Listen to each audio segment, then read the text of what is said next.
If you were a thief, what would you steal on this car? The alloys? The CD player? Or maybe that fashionable sat-nav? All very understandable choices for the discerning felon, but these days it's also likely you'd go for the number plate. These humble bits of perspex may only cost a few quid to replace, but people are using them to commit crimes that net them thousands. Thefts of number plates are soaring. Until recently, they were so rare the police didn't even bother to record the crime. But that's changing. Last year, there were 14,176 recorded cases, and this year it's already way above 40,000. Public awareness of this irksome new phenomenon is, however, extremely low. I can look well dodgy removing a number plate from a car here in the middle of Birmingham without arousing the slightest hint of suspicion.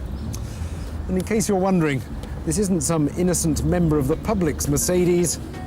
It's one we happen to have lying around the office. But why is it all happening? Well, traffic enforcement is increasingly dependent on number plates. Speed cameras, congestion charge cameras, keen traffic wardens, they're all after your car's number.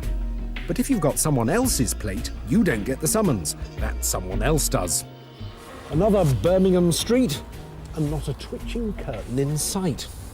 Now, the AA Motoring Trust has revealed some frightening real-life examples of what happened to drivers who had their number plates stolen. Like the case of the bloke who got £6,000 in tickets for things he didn't do, like driving in bus lanes and serial parking offences.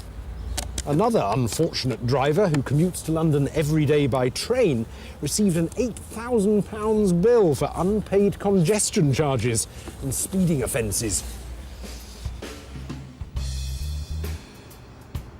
But why go to the bother of stealing someone else's plates when you can just go down to your local accessory shop and have some made up? One reason is that it's just not as easy as it used to be. These days you have to take along proof of entitlement, like your car's V5, and proof of identity, like a passport and a bank statement. And then you can only go to a number of specialist dealers.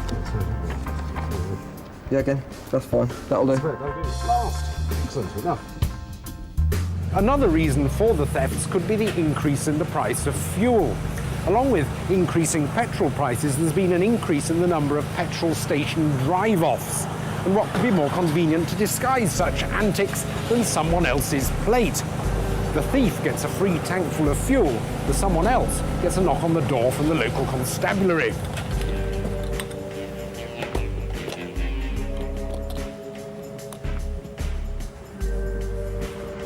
So, how can we fight back against this irritating crime? Well, for a start, if you notice your plate's missing, don't just assume it's fallen off or that somebody's playing a prank. Report it to the police immediately.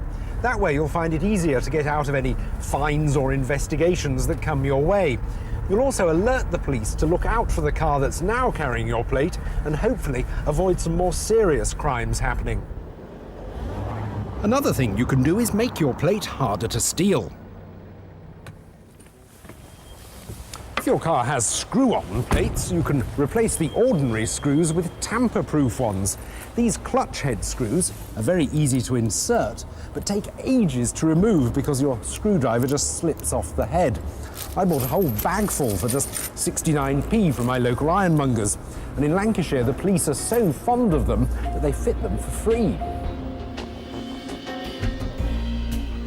In the future, plates themselves might have to change. The government is taking the problem so seriously that it's considering making tamper-proof plates a legal requirement. There's even talk of introducing self-destructing number plates that shatter when they're removed.